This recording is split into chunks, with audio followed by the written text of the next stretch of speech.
Issue था, लेकिन फिर भी 1.5 घंटा पढ़ा दिए थे, ऐसा बात नहीं था।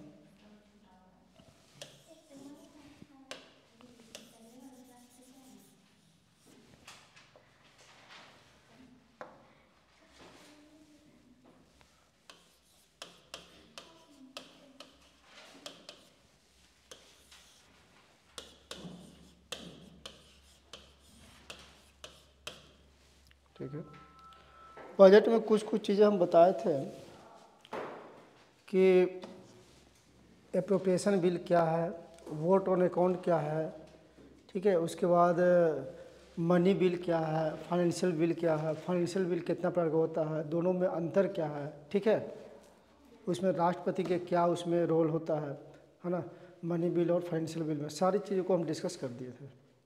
ठीक है, जिनका नहीं जिसको कॉपी में देख लीजिए, कॉपी में लिखवा दिए थे, तो कॉपी में लिखे थे ना। ठीक है, तो वोट ऑन अकाउंट क्या है, मतलब लेखानुदान क्या था, वोट ऑन अकाउंट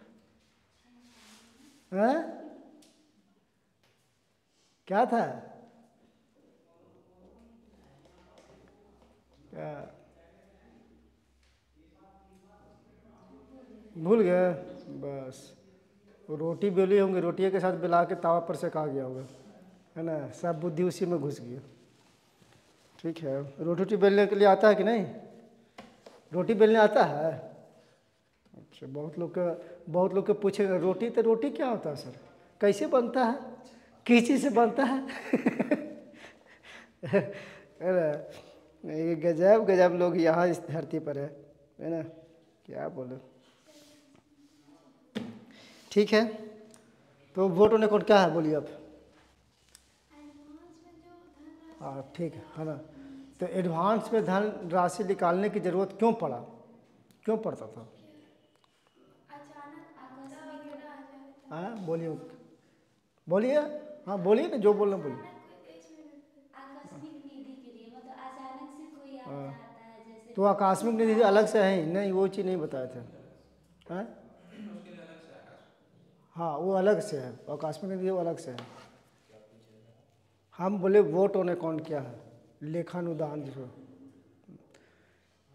आप बता सकती हैं, नहीं कल नहीं आते इसीलिए तो, है ना, वोट ऑन अकाउंट ये है, हम ये बताए थे, समझ लीजिए क्या बताया था कि पहले जो बजट पारित होता था, पेश किया जाता था, वो 28 बोर्ड जो है ना गड़बड़ गड़बड़ हो गया, हमको शादी ब्याह में बोर्डे को मांग लेना चाहिए था 3 लाख में ज़्यादा बोलते हो डिजिटल बोर्ड सब गड़बड़ा गया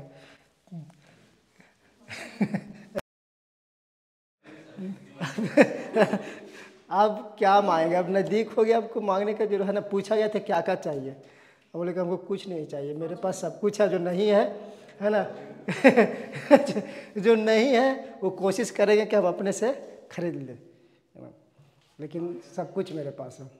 ठीक है, मेरे जैसा कोई मिलेगा जी, कुछ भी डिमांड करते हैं, कुछ भी हम है ना, सब कुछ पूछा था क्या चाहिए नहीं चाहिए, वो कुछ नहीं चाहिए, है ना, वहाँ उन लोग भी सोचता होगा ना कि कैसा मूर्ख लड़का खोजे है, समझ में नहीं आता है, सब लड़का लेने के चलते रुस जाता है, आई जो है कि पूछते हैं लेकिन कोई बताता नहीं। अच्छा, चलो ठीक है ना, 2 दिसंबर को सबको आना है ना, बता देते हैं कहाँ पर है ना, बता देंगे, नज़दीक में ही है, ज़्यादा दूर नहीं है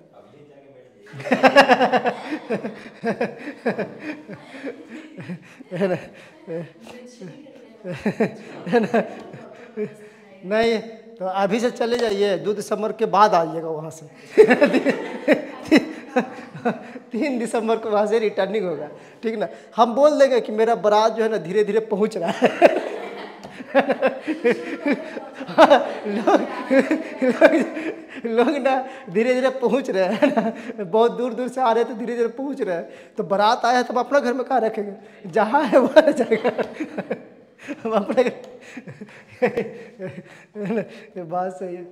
चलिए देखिए, पहले जो बजट पेश किया जाता था, है ना, वो बजट पेश किया ठीक है, यही बताए थे ना। और जो फाइनेंशियल ईयर है ना, वो कब से कब तक है आपका? 1 अप्रैल से 31 मार्च, यही है ना। ठीक है, 1 अप्रैल इस, हाँ आ जाइए, 1 अप्रैल इस साल का और 31 मार्च अगले साल का। ठीक है, यही चलता है। तो हम ये कहे थे कि उसके बाद जो है कि आपका मार्च पूरा महीना हो गया। अरे अपने अपने जो है ना, मार्च हो जाता है और उसके बाद 1 अप्रैल से इसको शुरू करना होता है ना। जितना विभाग डिपार्टमेंट के द्वारा जो भी पैसा डिमांड किया गया है वो पेश किया गया। ठीक है, कि हमको इतना पैसा दीजिए तब हम वित्तीय वर्ष से पैसा है ना जो है कि आपका काम शुरू करेंगे, सरकार का काम। अब हम ये बताए थे कि जब 28 फरवरी को पेश किया जाता है तो बहुत सारे डिमांड होता है, बहुत लोगों का विभाग का डिमांड होता है ना, 100 से ऊपर चला जाता है। वो सारी बातों को लेकर जो भी है डिमांड को वो रखा जाता है ना लोकसभा में। और उसके लिए है ना क्या होता है कि कुछ समय दिया जाता है, 3-4 है ना, 3-4 दिन का समय मिलता है। और 3-4 दिन के समय मिलने के बाद वो 1 महीना के लिए संसद को स्थगित कर दिया जाता है ना। कहते हैं 1 महीना सब लोग आराम से उसको देखिए, जो उस पर बजट का जो पेपर है उस सबके पास मिल जाता है। अब तो डिजिटल हो गया है। ठीक है, तो 1 महीना देखने में चला गया, यानी कि 28 फरवरी और मार्च। ठीक है, अब बताइए फिर उस पर फिर जब आएगा तो कुछ ना कोई कहे कि नहीं ये नहीं मांग होना चाहिए, ये नहीं, इसको कैंसिल कीजिए, तो फिर उस पर प्रोसेस आगे बढ़ेगा है ना।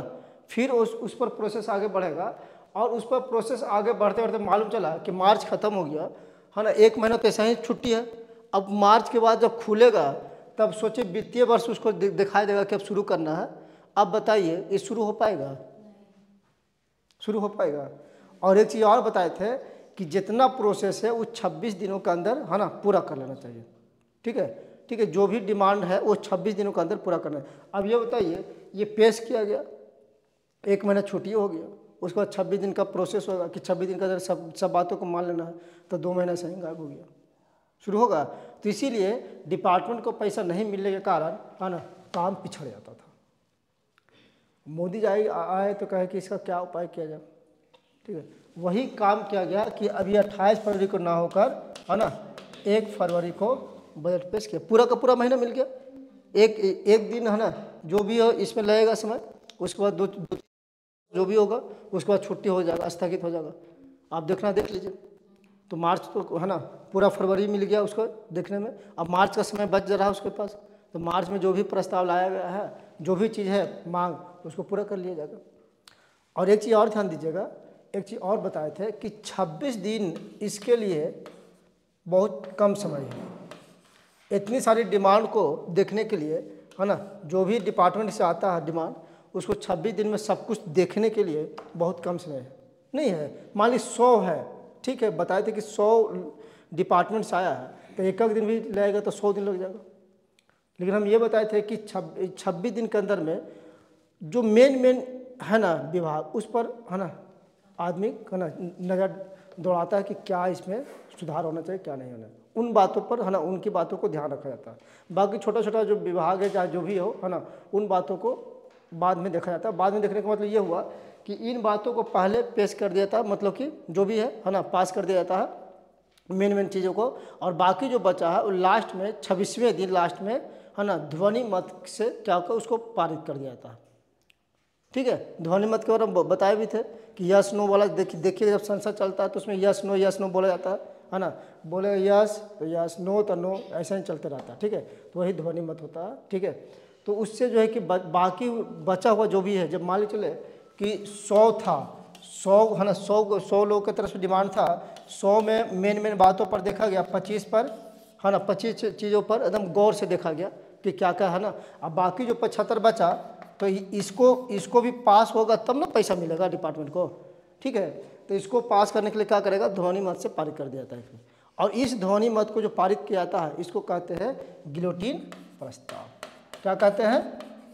गिलोटिन प्रस्ताव, है ना, गिलोटिन, यही था ना इसमें। तो गिलोटिन भी क्या है बता दिया। अब यहाँ पर बात आता है कि लेखानुदान की बात किए थे, वोट ऑन अकाउंट क्या था। तो वोट ऑन अकाउंट, जैसे ये जो देख रहे हैं 28 फरवरी वाला है ना, लास्ट में तो लेट हो जाता था, तो काम तो रुकना नहीं चाहिए, कुछ कुछ तो काम चलना चाहिए। एकदम डिपार्टमेंट के पास पैसे नहीं रहेगा तो दिक्कत ना है। तो इसके लिए क्या होता था, एडवांस में है ना, जैसा ही आया तो एडवांस में कुछ पैसा निकाल लिया जाता था, ठीक है, संसद से, संचित निधि से, कि ताकि डिपार्टमेंट का काम नहीं रुके। तो निकलेगा कैसे? ऐसा ही थोड़ी हुआ कि जाके सरकार निकाल ली, ठीक है। तो इसके लिए कहा गया, एक व्यवस्था अपनाया गया था, कहा कि ठीक है, निकालने के लिए क्या किया, वोट ऑन अकाउंट की व्यवस्था किया गया, ठीक है। तो वोट ऑन अकाउंट के तहत क्या होता है, जितनी मांग थी है ना, उसका 1/6 भाग इसके द्वारा निकालने का है ना, निकाला जाता था, ताकि एडवांस में कुछ राशि, जैसे मान ली 100 रुपये का डिमांड है, ठीक है, तो 1/6 कितना हो गया, 6 रुपया, तो 6 रुपये निकाल लिया गया, ठीक है ना, 6 रुपये उसमें से निकाल लिया गया, और 6 रुपये बाकी जो बचा वो बाद में निकाला जाएगा, 94 रुपया बाद में निकाला जाएगा, समझा? जो तो एडवांस के रूप में 6 रुपया निकाले, ताकि काम रुके नहीं। जितना ज़रूरत है 100 रुपये किसी का, तो 100 रुपये तो नहीं मिले, 6 रुपये से अब तक आप काम चलाइए धीरे धीरे। और ये सब प्रोसेस करते करते मालूम चला कि ये जो 1 अप्रैल से जो दिख रहा है, इसमें कोई सही से काम नहीं हो पाता था, यहाँ से शुरू होता ही नहीं था। तो इसीलिए बाद में जो भी पैसा मिलता था, तो बाद में जो पैसा मिला तो वो मतलब उस पैसा से भी पैसा रखा हुआ रह जाता था, लेकिन डिपार्टमेंट पूरा काम नहीं कर पाता था। समय नहीं मिलेगा तो काम कहाँ से कर पाएगा? तो इसीलिए बहुत लोग को पैसा रिटर्न हो जाता था, लेके जाइए पैसा, ठीक है। ये सब सारी बातों को ध्यान में था। क्लियर? समझा है? कोई दिक्कत नहीं ना? लिखा दिए सब कुछ, देख लीजिएगा ना, सब कुछ लिखा दिए, थोड़ा रिपीट करना जरूरी है। अब जो हम लोग बात करते हैं, जो बात किए थे बजट कंपोनेंट्स की, बजट घटक, ठीक है, बजट कंपोनेंट्स, उसी का हम लोग चर्चा भी करते। थोड़ा सा हम डायग्राम बनाते हैं, बजट घटक।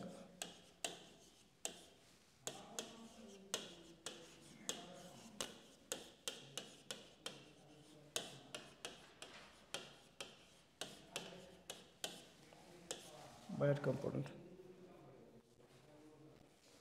बजट कंपोनेंट्स में हम बताए थे कि 2 इसमें आएगा, एक आएगा पूंजीगत बजट, एक आएगा राजस्व बजट, है ना, रेवेन्यू बजट और कैपिटल बजट, 2 चीज़ में हम बताए थे।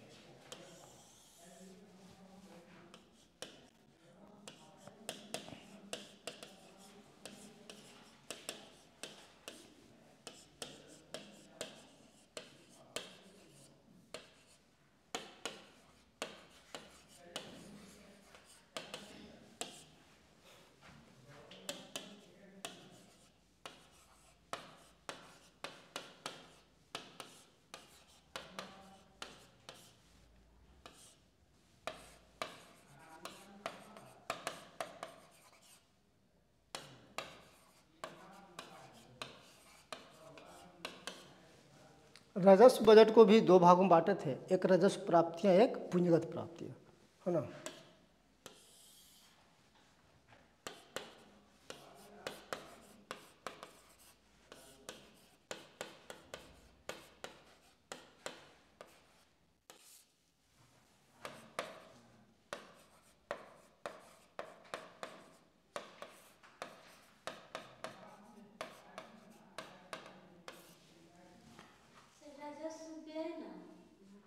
अच्छा अच्छा अच्छा, रुको रुको, उल्टा हो गया जी, कहाँ दिमाग चल रहा।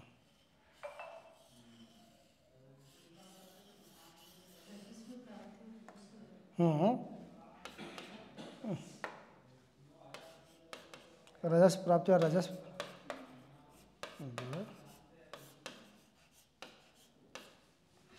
ठीक है, उसी तरह से उसमें भी, ठीक है, यानी कि इसको कहते हैं रेवेन्यू रिसिप्ट और रिसिप्ट। ओहो, कैसे गलत हो रहा।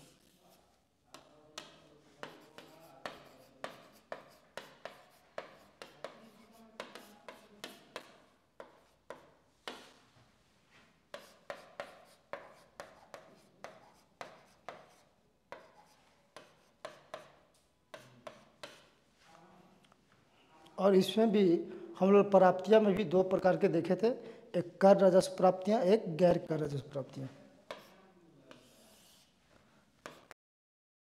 ये लिख देते हैं, फिर बोल देते से चल नहीं रहा फिर।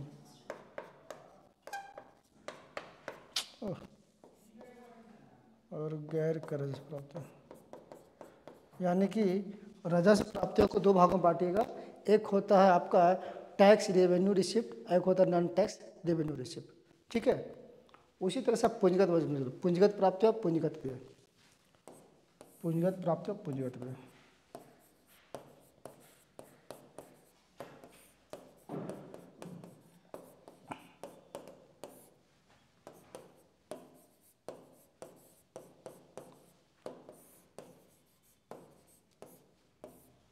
यानी कि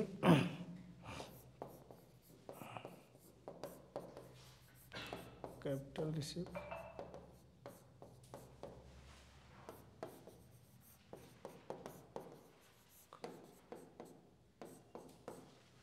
उसी तरह से प्राप्तियों को भी दो भागों में बांट सकते हैं, बांट लीजिएगा।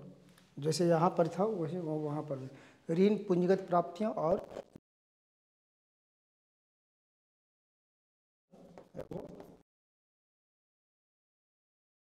पूंजीगत प्राप्तियाँ। यही डायग्राम था और इसी के आगे हम लोग को पढ़ना था।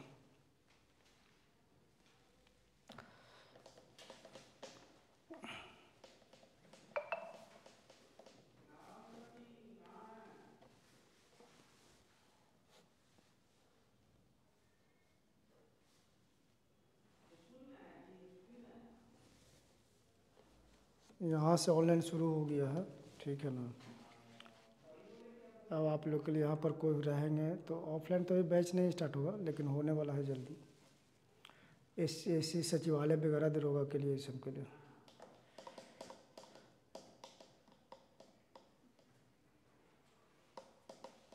ठीक है, चलिए।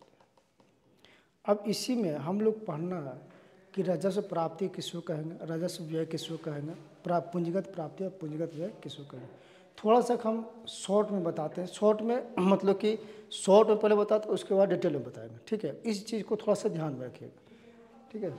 एक कंसेप्ट है ना, शायद आपको कहीं मिले चाहे नहीं मिले, लेकिन हम कुछ देना चाहते हैं, डायग्राम के माध्यम से बता देते हैं।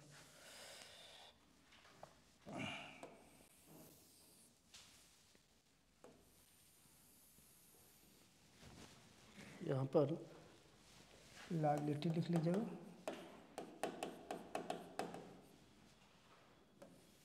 हिंदी जानते हैं ना इसका, देयता, और इधर लिखा एसेट्स, परिसंपत्ति।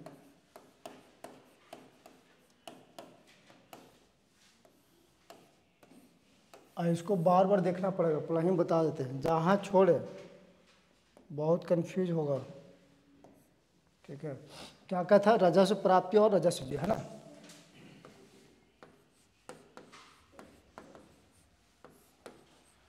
कल टीचर का रिजल्ट आया, परिवार में किसी किसी का हुआ कि नहीं?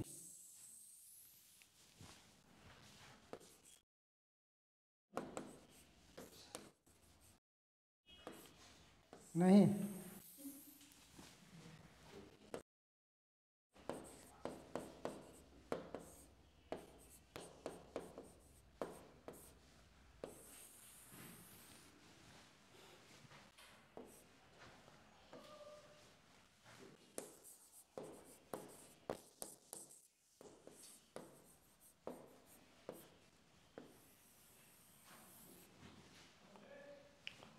इस तरह से बना लीजिए।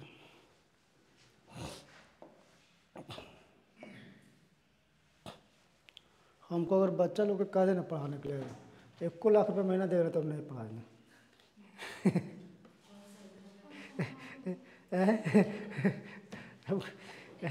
9th-10th वाला को भी हम नहीं पढ़ाते हैं, बहुत प्रयास करना।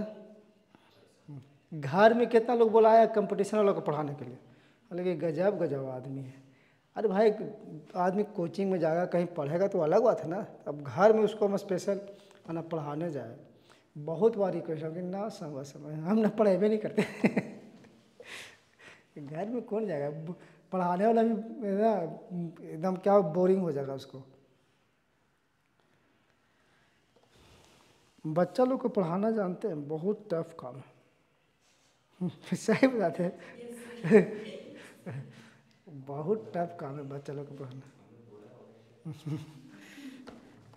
नहीं, दिक्कत क्या है ना उसमें, देखिए क्या होता है, पढ़ाने जाइए, एक तो पढ़ेगा नहीं, और उसके बाद स्कूल में नंबर नहीं आएगा तो क्या कि भाई मास्टरवा के पढ़ाने नहीं आता है। सही में ना, वह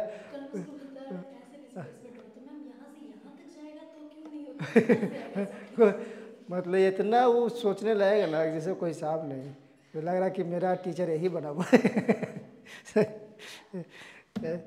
बहुत बार कहा है कि नहीं पढ़ा दीजिए, वो बच्चा है तो ये होंगे कि ना, वो तो संभव ही नहीं है। बच्चे नहीं, टाइम नहीं है। बहुत पहले भी कहता था, आज तक किसी के घर में पढ़ाने नहीं गए, शुरू से मेरा आदत था। शुरू से ही हम बीपीएससी को ही पढ़ाना शुरू किए थे, जनरल बी एड, शुरू से मेरा आदत है। शुरू से शुरुआत ही किए थे तकसील हाई सेकेंडरी से, है ना, स्टार्टिंग में 64वीं बीपीएससी का दिए थे, उसके बाद ही शुरू किए थे, उसके बाद पढ़ाना ही शुरू कर दिए थे, समझे ना। तो अभी तक पढ़ा ही रहे। और पढ़ाने में एक शौक़ भी होता है, शौक़ था पहले मेरा पढ़ाना, बस यही बात था। पैसा कमाना उद्देश्य नहीं था, शौक़ था, लेकिन अब तो पैसा कमाना उद्देश्य हो गया। अब ऐसा न जाल में फंस गया ना कि बिना पैसा कमेले मछली रहबे नहीं करेगी।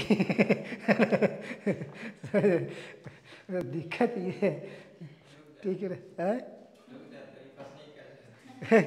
क्या कीजिएगा, है ना।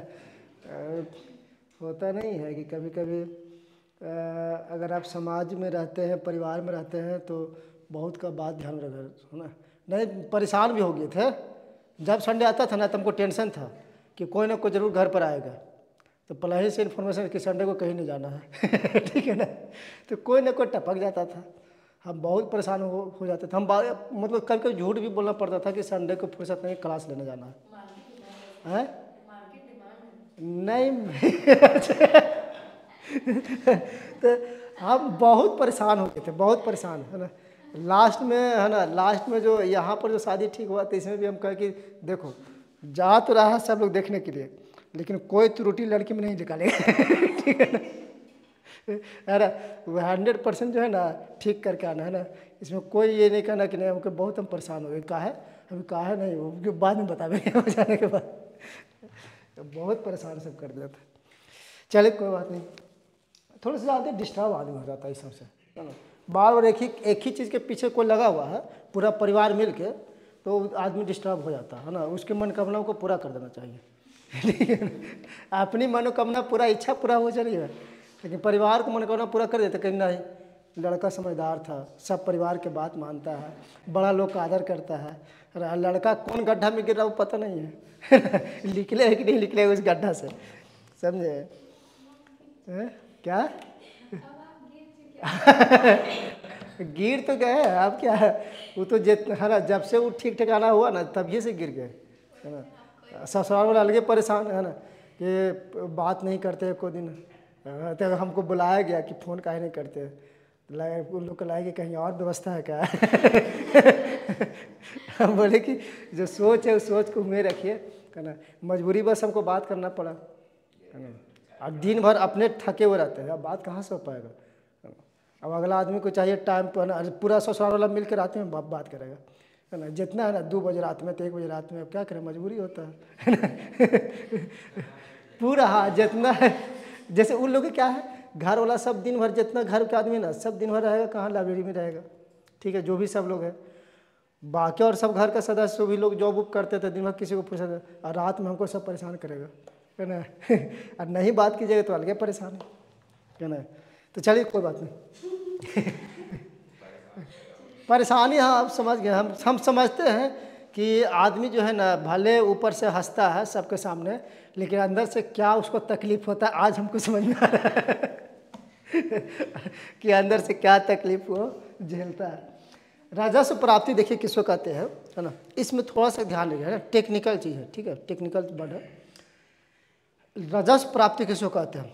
राजस्व प्राप्ति ऐसा है, एक ऐसा प्राप्ति जिसको प्राप्त करने के बाद लायबिलिटी क्या होता है ना, बढ़ता नहीं है, और एसेट्स घटता नहीं है, कहने का मतलब ये हुआ, ना तो लायबिलिटी बढ़ता है और साथ में नहीं एसेट्स, सॉरी लिखने की जरूरत नहीं है, नहीं एसेट्स घटता है। जैसे आपके पास कुछ ऐसा इनकम हो गया जिससे आपके ऊपर लायबिलिटी नहीं बढ़ता। लायबिलिटी मतलब बोझ नहीं बढ़ रहा, एकदम टेंशन में है कि हमको उसको देना है।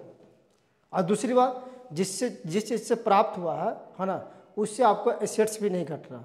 अब मालूम चला कि आपसे कुछ प्राप्त हुआ, ठीक है, आपके पास पैसे का ज़रूरत है, तो आप तो मालूम चला कि ज़मीन बेच दिए, तो ठीक है, टेंशन तो नहीं है कि हमको अगला आदमी को पैसा देना, आप ज़मीन बेचे हैं, आपके पास तो पैसा आ गया, तो एसेट्स तो ठीक है बढ़ गया है ना, सॉरी ये लायबिलिटी घट गया, किसी को देना नहीं ना पैसा, खेत बेच के लिए अपना पैसा, जो ज़रूरत पड़ा पैसा तो खेत बेच के आप पैसा जुगाड़ कर लिया, तो लायबिलिटी तो आपको बढ़ा नहीं, लेकिन एसेट्स घट गया कि नहीं घटा। तो ऐसे प्राप्ति राजस्व प्राप्ति में शामिल नहीं होता। आप बोलिए कि सर कौन सा ऐसा प्राप्ति है, ठीक है, हाँ, जिसको रिटर्न नहीं करना है, ठीक है, पहले इतने समझिए, उसके बाद बताइए, एग्जाम्पल बाद में देंगे, ठीक है, पहले इतना ही समझिए, इतना समझ आया। ये अगर लिखना हो तो सिर्फ इतना ही लिखना है, राजस्व प्राप्ति किसी वैसी प्राप्ति कि जिससे लायबिलिटी ना बढ़ता है और न एसेट्स घटता है, दोनों साथ साथ, ना लायबिलिटी बढ़ता है और न एसेट्स घटता है, हम सब लिखवा देंगे, ठीक है, क्लियर हो गया बात को, ठीक है, इतना ही बात है और कोई बात नहीं है। दूसरी बात, राजस्व व्यय, मतलब आप खर्च जो कर रहे हैं तो एक ऐसा खर्च जिससे लायबिलिटी नहीं घट रहा, क्या हो रहा है, मतलब खर्च भी कर रहे हैं और उससे आप फिर ध्यान है कि फिर हमको इस पर खर्च करना पड़ेगा। ऐसा भी खर्च, जैसे मालूम चला कि एक जूता आप ले लिए, लेकिन फिर ध्यान आपका है कि नहीं ये जूता पसंद है, फिर से जूता को लेना है, तो एक जूता आप लिए, जूता में जो खर्च किए तो आप सोचे ना कि लायबिलिटी मेरे पर घट देना होगा, चलो टेंशन फ्री हो गया, लेकिन आप जूता लिए फिर जूता लेने के उस बारे में सोच रहे तो लायबिलिटी घटा आपका, नहीं घटा, नहीं ना घटा। दूसरी बात, वो ऐसा है कि अच्छा लायबिलिटी नहीं घट रहा, तो ऐसा व्यय जिससे एसेट्स भी नहीं बढ़ रहा, क्या हो रहा है, एसेट्स भी नहीं बढ़ रहा, समझा, न लायबिलिटी घट रहा और न एसेट्स बढ़ रहा। सोचिए कैसा खर्चा है कि दोनों तरफ से घटा है ना, घटा है कि नहीं, दोनों तरफ से लॉस है, न लायबिलिटी घट रहा और न एसेट्स बढ़ रहा। क्लियर, ये दोनों में समझ आ रहा बात को, पहले इतने समझिए, एग्जाम्पल बाद में देंगे, इसीलिए बोल रहे हैं आप खाली तीर पर है ना ध्यान दीजिए, तीरे पर ध्यान देना है। क्या ध्यान देना है, राजस्व प्राप्ति जिस वैसी प्राप्ति जिससे ना तो लायबिलिटी घटता है और न एसेट्स, न लायबिलिटी बढ़ता है न एसेट्स घटता है, ठीक है। दूसरी बात, राजस्व व्यय जिससे न तो लायबिलिटी घटता है और न एसेट्स बढ़ता है। क्लियर, ठीक है, हम लिखवा देंगे लेकिन यहाँ पर खाली फोकस कीजिए। दूसरी बात, अब पूंजीगत प्राप्ति, तो पूंजीगत प्राप्ति एक ऐसा प्राप्ति है जिसको प्राप्त करने के बाद, ऐसी प्राप्ति जिसको प्राप्त करने के बाद या तो लायबिलिटी बढ़ जाए, है ना, यहाँ पर देखिए, यहाँ पर हम या लिख रहे हैं, यहाँ पर और लिख रहे हैं, है ना, या तो एसेट्स घट जाए, समझ आया क्या बोल रहे हैं, मतलब कि पूंजीगत प्राप्ति ऐसा प्राप्ति है जिसको प्राप्त करने के बाद लायबिलिटी, या तो लायबिलिटी बढ़ जाए या एसेट्स घट जाए, दोनों में से कोई एक काम हो रहा होगा,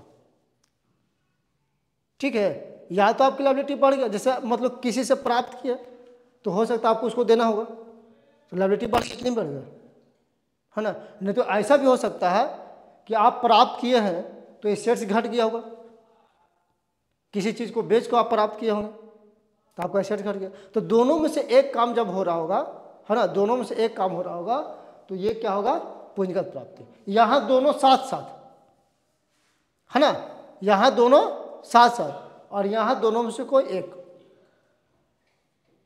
कोई दिक्कत समझ में आ रहा है, क्लियर। बस उसी तरह से पूंजीगत व्यय में ऐसा व्यय जिससे या तो लायबिलिटी घट जाए, क्या होगा, या तो लायबिलिटी घट जाए और या तो एसेट्स बढ़ जाए, ठीक है। बस यही चीज़ को ध्यान देना है, यहाँ पर देखिएगा थोड़ा सा, ये राजस्व व्यय में है ना ऊपर नीचे तीर है ना, इसमें ऊपर नीचे तीर है, लेकिन इसमें याव है, इसमें दोनों साथ साथ है, ठीक है ना। इसमें करा या नहीं है ना, या मतलब और दोनों साथ साथ। इसमें भी देखिए तीर ऊपर ये नीचे, ये ऊपर ये नीचे, लेकिन या का फर्क है, ठीक है ना। दोनों से को एक काम होना चाहिए। तो एक लाइन पहले लैंग्वेज में लिख लीजिए एओ का, उसके बाद हम है ना एग्जाम्पल में देंगे आपको। राजस्व प्राप्ति का के पहले राजस्व प्राप्ति ना लिख लीजिए, उसके बाद हम एग्जाम्पल में देके थोड़ा सा आप लोग को समझाते हैं, तब क्लियर हो जाएगा। अंग्रेजी वाला जो बोले हैं वही चीज़ लिख लीजिएगा, ठीक है। सरकार को मिलने वाला वह धन या वह प्राप्ति, राजस्व प्राप्ति में लिखिएगा, सरकार को मिलने वाला वह धन या वह प्राप्ति जिसके फलस्वरूप न तो लायबिलिटी में कोई वृद्धि हुई, सरकार को मिलने वाला वह धन या वह प्राप्ति जिसके फलस्वरूप न तो लायबिलिटी में कोई वृद्धि हुई और न ही कोई एसेट्स में कमी हुई।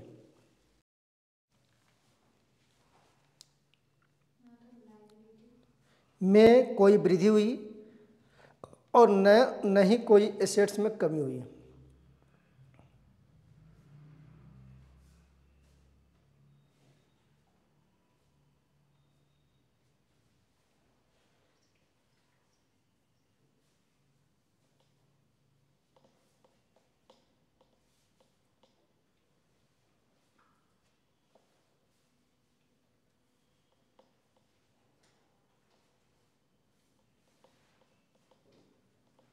ठीक है ना। अब देखिए इसमें हम राजस्व प्राप्ति में दो चीज़ बताए थे, है ना। दो तरह से दो चीज़ में बांटे थे आपको। एक बांटे थे राजस्व, ये कर राजस्व प्राप्ति और गैर कर राजस्व प्राप्ति, ठीक है ना। इसी को थोड़ा सा यानी कि आप कह सकते हैं टैक्स और नॉन टैक्स की बात होता है ना। दूसरा पेज ले लेते हैं। एगो टैक्सेबल होता है, एगो नॉन टैक्सेबल होता है ना। Non taxable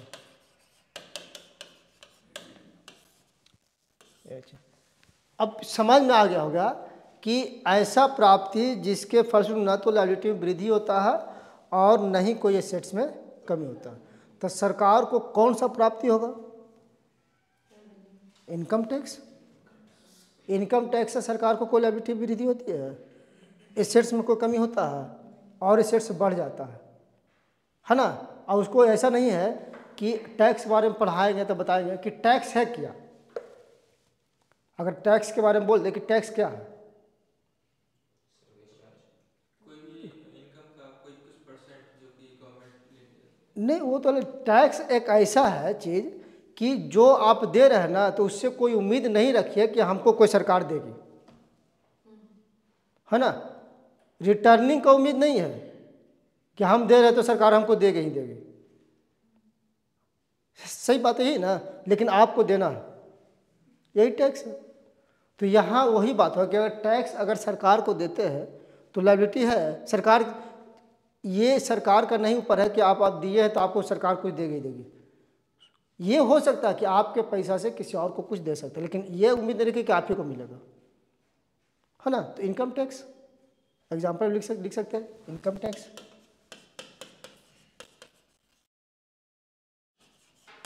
clear.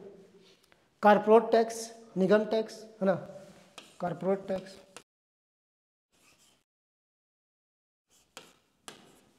आयकर हो गया और ये निगम कर, ठीक है।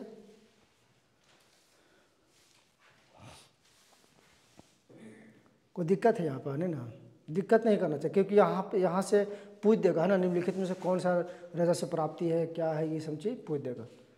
तो वो चीज़ ध्यान रखिएगा, खाली तीर वाला ध्यान रखिएगा ना, तब बस हो जाएगा, और कोई ज़्यादा है नहीं। अब आता है नॉन टैक्सेबल में, है ना। कि ऐसा कौन सा नॉन टैक्सेबल है कि जिससे जो है कि सरकार को कोई दायित्व नहीं बढ़ता है और नए सेट्स में कमी होता है। समझ में आ रहा है आपको? समझ में आया? अच्छा, इनकम टैक्स भरते हैं आप? इनकम टैक्स भरते हैं? नहीं। अच्छा, आप कौन सा कर भरते हैं ये बताइए, कौन सा टैक्स भरते हैं? डायरेक्ट टैक्स भरते हैं कि इनडायरेक्ट टैक्स भरते हैं? Indirect tax. अच्छा, ठीक है ना। आप माचिस का डिब्बिया खरीदते हैं तो माचिस में टैक्स भरते हैं कि नहीं? भरते हैं। अच्छा, दूध का पैकेट लेते हैं उसमें सब में भरते हैं? अब बहुत बड़ा आदमी आप हैं। सोचिए। चलिए, तो अब ऐसा नॉन टैक्सेबल, जिसे आप देखिएगा कभी कभी सरकार किसी चीज़ से, है ना, किसी चीज़ के बारे में जुर्माना वसूल लेती है ना, जो भी है ना, तो जो जुर्माना वसूलती है, चाहे शुल्क जो भी लेती है, तो उसके बदले में कोई सरकार कुछ देती है क्या?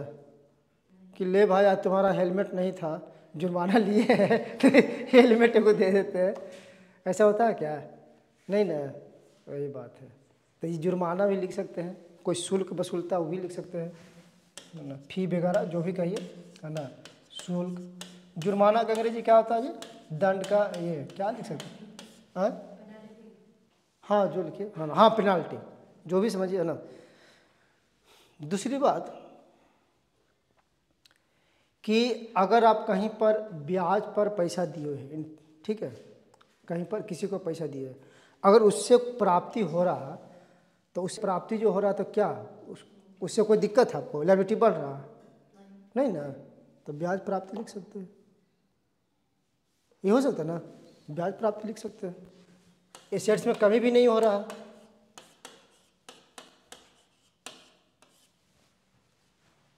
चलिए,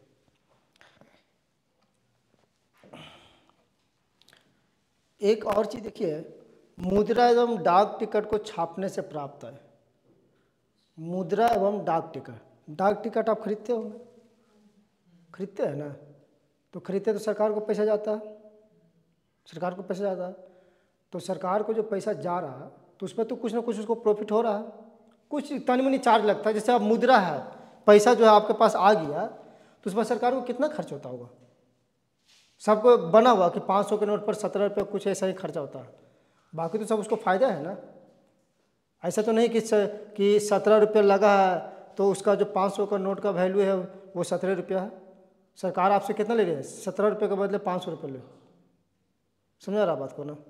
फिर डाक टिकट पर जो है इतनी वो टिकट लगता है ना, 50 रुपया 100 रुपया ले लेता है, तो सब पैसा सब कहाँ जाता है? सब सरकार के पास। हाँ, ये अलग बात है कि ये पैसा वसूलने का अधिकार किसी और को है और सरकार वसूल कर दे देती है किसी और को, लेकिन ज़्यादा सरकार के पास है। या तो केंद्र सरकार वसूले या तो राज्य सरकार। आगे पढ़ेंगे कि कौन सा कर जो है राज्य सरकार को, मतलब कि केंद्र सरकार वसूल करके और राज्य सरकार को देती है। वसूलने का अधिकार केंद्र सरकार को है, लेकिन रखती है 1 रुपया नहीं, लास्ट में केंद्र है ना राज्य सरकार को दे देती है। सोचिए कितना ईमानदारी बरतता है। तो लिख सकते हैं मुद्रा एवं डाक टिकट को छापने से प्राप्त है।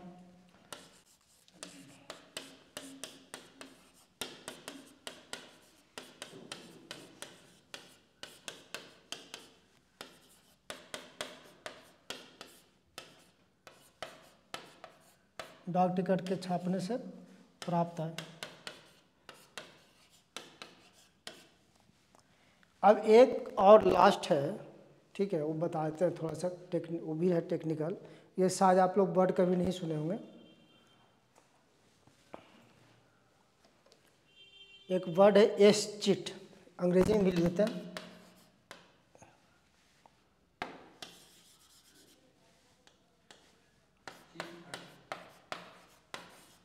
एस-चिट है ना, एस-चिट, ठीक है, ESC, शायद इसका वर्ड आप लोग नहीं सुने होंगे। सुने हैं कभी इसके बारे में? नहीं, वाला चीट फंड अलग हो गया। चीट फंड तो एक समझिए कि बैंक के रूप में वो काम करता है। चीट समझाते क्या है? जैसे आज टाटा अंबानी मर गई बेचारा, है ना, टाटा अंबानी ने मरा है। अच्छा, हम सॉरी, हम दोनों के किस साथ मर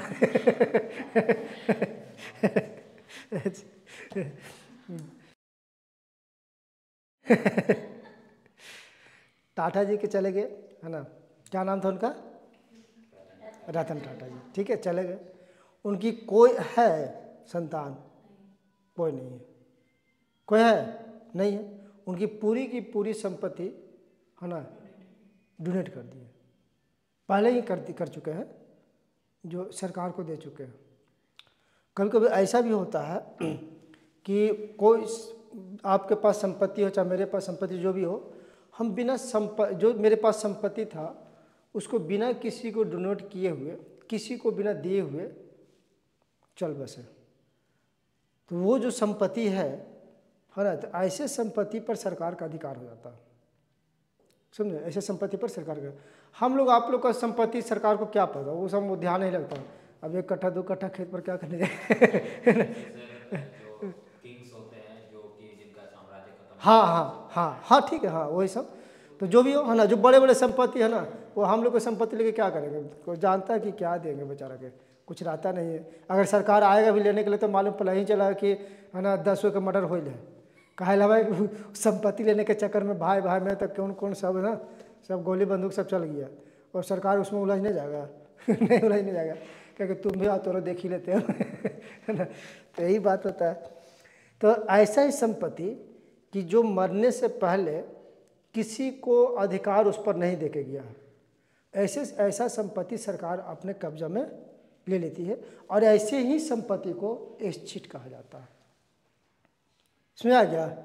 ऐसे संपत्ति को एस्टेट कहा जाता है। तो लिखना चाहते हो तो हिंदी में लिखा है तो लिख लीजिए एस्टेट, अंग्रेजी वाला अपने मन से लिख लीजिए, है ना, और हिंदी वाला को लिखा लेते थोड़ा सा, लिख एस्टेट से अभिप्राय सरकार के उस आय से है, एस्टेट से अभिप्राय सरकार के उस आय से है जो उन लोगों की संपत्ति से प्राप्त होती है, जो उन लोगों की संपत्ति से प्राप्त होती है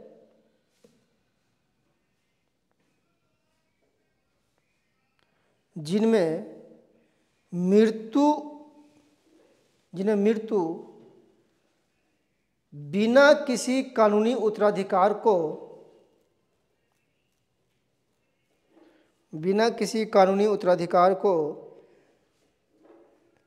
नियुक्त किए बिना हो जाती है।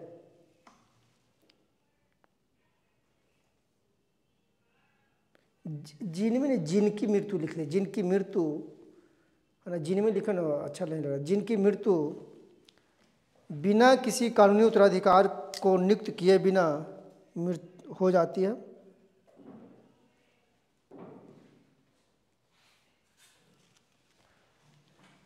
अर्थात इस संपत्ति का कोई दावेदार नहीं होता है, अर्थात इस संपत्ति का कोई दावेदार नहीं होता।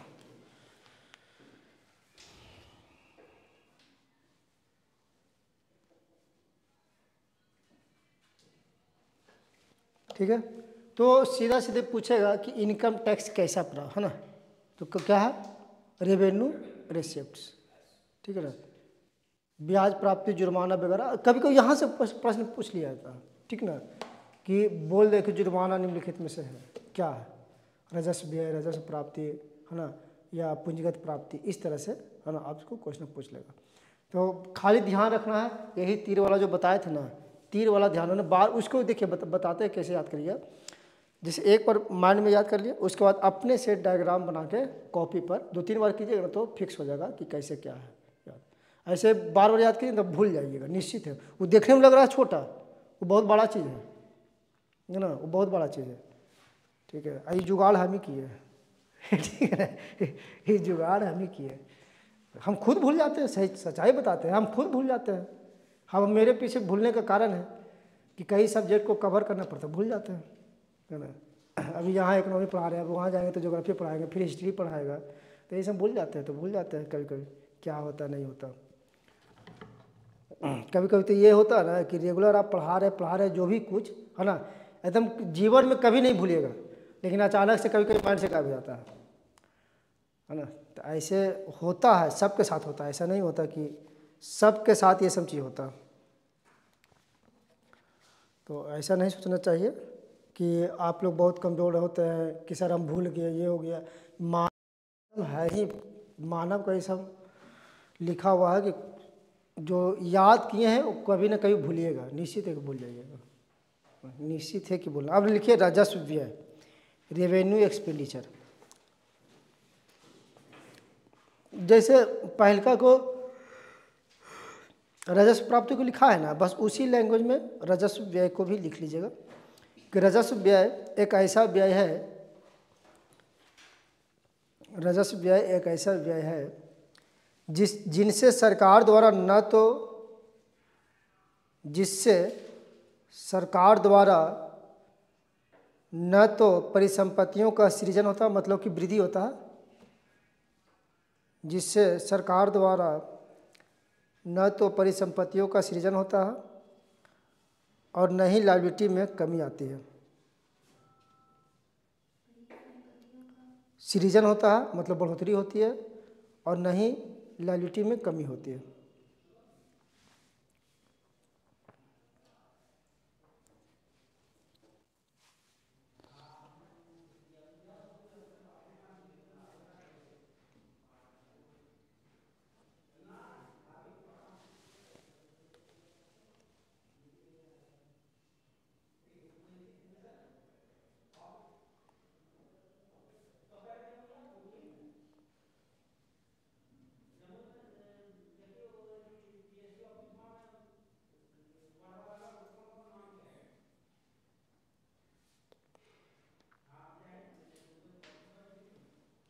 ठीक है, अब इसमें एग्जाम्पल देखिए, क्या एग्जाम्पल हो सकता है।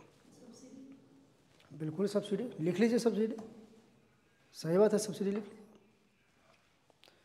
सब्सिडी जो सरकार देती है उससे लायबिलिटी में कमी होता है, आज भी देगा कल भी देना पड़ेगा, यहाँ तक हो सकता है कल किसी और चीज़ों पर देना पड़े,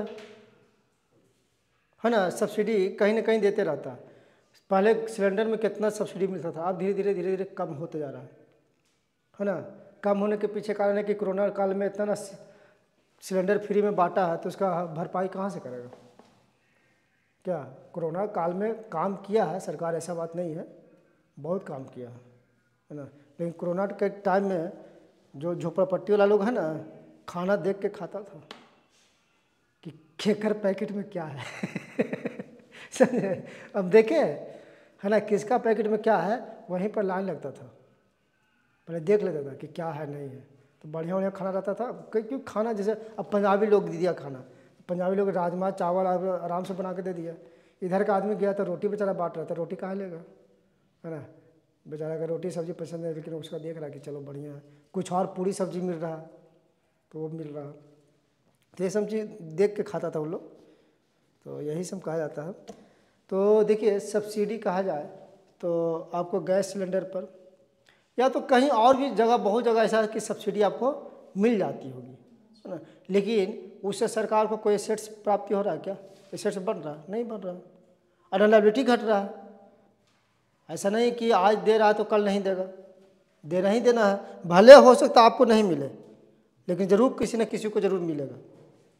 दूसरी बात कि अगर सरकार कहीं से कुछ ली हुई है, लोन वगैरह कर्ज, ब्याज अदायगी कर रही है, ब्याज, है ना, तो ब्याज अदायगी मतलब ब्याज अगर दे रही है तो इसका मतलब वो ऐसा नहीं है कि एसेट्स में बढ़ोतरी हो रहा है और लायबिलिटी में भी कमी नहीं। लायबिलिटी में कमी कब होगा, जब उसके साथ प्रिंसिपल को दीजिएगा तब कम हो सकता है। आप 100 रुपये ले लीजिए किसी से, आप 100 रुपये लेने के बाद उसको मान लें कि 5% पर लिए हैं और सिर्फ उसको ब्याज चुकाते जाइएगा, तो इस बार भी 5 रुपये चुका है, अगला बार भी 5 रुपये चुकाना पड़ेगा, चुकाते जाइए ब्याज, यही होता ना। ठीक है, तो इससे ना, है ना, लायबिलिटी में कमी हो रहा है ना, एसेट्स में वृद्धि हो। तो लिख नहीं सकते ब्याज अदायगी, ब्याज अदायगी लिख दे, ब्याज चुकाना जो भी लिखे, है ना, पे ऑफ इंटरेस्ट। उसके बाद सब्सिडी लिख लिया ना। अच्छा, पेंशन छात्रवृत्ति, है ना, पेंशन छात्रवृत्ति लिख दीजिए। पेंशन और छात्रवृत्ति, पेंशन हो गया, छात्रवृत्ति हो गया, ये सब में कमी होता है नहीं ना। आज भी स्कूल में लड़का है तो कल भी स्कूल में लड़का रहेगा, है ना। उसको छात्रवृत्ति दे रहे हैं तो अगला ठीक है, मान लो 10th क्लास तक है, 10th क्लास तक चला गया, फिर तो 10th क्लास में आएगा तो छात्रवृत्ति दीजिए। पेंशन की बात होती है तो अब सरकारी नौकरी में पेंशन मिलता है, अब नहीं मिलता है ना। तो नया वाला जॉब में नहीं मिलता, पुराने वाला जॉब वाला को मिलता है, ठीक है ना। पेंशन के बदले बहुत कुछ देता है। अरे वही चीज़ जैसे पेंशन क्या था, आप ही के सैलरी में से पैसा काट के देता था, लेकिन एक बढ़िया चीज़ था ये, एक तरह से कहिए ना तो एक चीज़ बढ़िया था। तो आप अपना स्पेशल अकाउंट खुलवा सकते हैं उसमें। हाँ ये तो एक तो आपका अटल वाला भी चला था, वो भी बढ़िया था, ठीक ना। लेकिन पेंशन से वो महत्व जानते क्या था, पेंशन बढ़िया चीज़ था, जानते कैसे? जब तक पेंशन मिलता था ना, माँ बाप को सब बाल बच्चा ढोता था, किसी तरह से कोई दिक्कत ना हो, समझे ना। तो अब तो क्या होता, अब तो पैसा एक बार मिल जाएगा, ठीक है, अब तो जान लेता है पैसा तो मिल जाएगा, अब छोड़ो बूढ़ा बुढ़िया के पास कुछ है नहीं, है ना। तो बड़ा बेकार का ज़िंदगी जो है कि फिर हो जाता है। ये हम देखे बाल बच्चा अगर सही नहीं मिला, हाँ वो सब जोड़ जाड़ के मिल जाता है, ठीक है ना। तो सब लूटपाट करना लगेगा ना, हाँ तो वही बात है ना वो। और अच्छे हाँ दिमाग भी, बहुत लोग का दिमाग भी नहीं काम करता। एक बार पैसा मिलता है ना तो तब देखा कि 4 गो बेटा है और चारों बेरोजगार है ना। तो कुछ ना कुछ से सब घिचातिरी कर रहे हैं, हमको दो ये बिजनेस करना, वो करना, कोई गाड़ी खरीदेगा, कोई मोटर खरीदेगा, खरीद के है ना शुरू कर दिया कि हम गाड़ी का बिजनेस, मालूम चलो कि सब लेके डूब गया, है ना। अब फिर घर में बैठा रहो, यही सब होता है। अच्छा जब वो लोग कमाएगा नहीं तो माँ बाप को भी कैसे ढोएगा, नहीं ढोएगा। तो एक समय ऐसा आता है कि रिटायरमेंट के बाद है ना लोग, है ना, गार्जियन क्या होते हैं, बोझ बन जाता है आदमी, जो मतलब सोचता हम नहीं सोच रहे हैं है ना, ऐसा सोच वाला हम देखे हैं बहुत। हम तो देखे थे बगल में शिक्षित आदमी है ना, बढ़िया घर मकान सब कुछ, लेकिन मारता था, है ना, बाप माँ को मारता था, अपार्टमेंट भी खरीदे हुए थे बगल में, सोचिए ये सब मिलकर मारता था उसको। हम यही सोचे कि इतना बड़ा बड़ा घर वाला भी है ना, इतना नौकरी वाला, इतना शिक्षित परिवार वाला, इन लोग भी माँ बाप को इस तरह से है ना चिल्लाता था उसका बाप। सोचिए बगल में हम रहते थे उसी कि हमको लगा कि चिल्लाता क्यों, तो बाद में पता लगा तो मार पीट करता। तो ऐसे लोग, आप लोग ऐसा काम नहीं कीजिएगा, ठीक है ना। कभी ज़िंदगी में बोल के ये सब काम नहीं कीजिएगा, नहीं तो एक समय ऐसा आएगा कि वही हाल आपके साथ भी होगा। निश्चित है कि होगा, ये भूलिए नहीं, निश्चित है कि होगा ही होगा, ये कंफर्म कर लीजिए। तो ऐसा काम कभी ज़िंदगी में भूल कर नहीं कीजिएगा। भले आप 2 रोटी खाइए, सुख से रहिए, अपने गार्जियन को भी 1 रोटी खिलाइए उसमें से, लेकिन खिलाइए ज़रूर, इज्जत प्रतिष्ठा से रखिए, ठीक है। चलिए हो गया ना पेंशन छात्रवृत्ति, है ना। वो देखिए वो बहुत सोचने में पड़ गई है ना, बेचारी सोच में पड़ गई है ना। ये सब कर्मात सब जानते हैं किसे कारण होता है, लड़का को ब्याह जब हो जाता है ना तो उसी है ना उसी कारण सब होता है ना।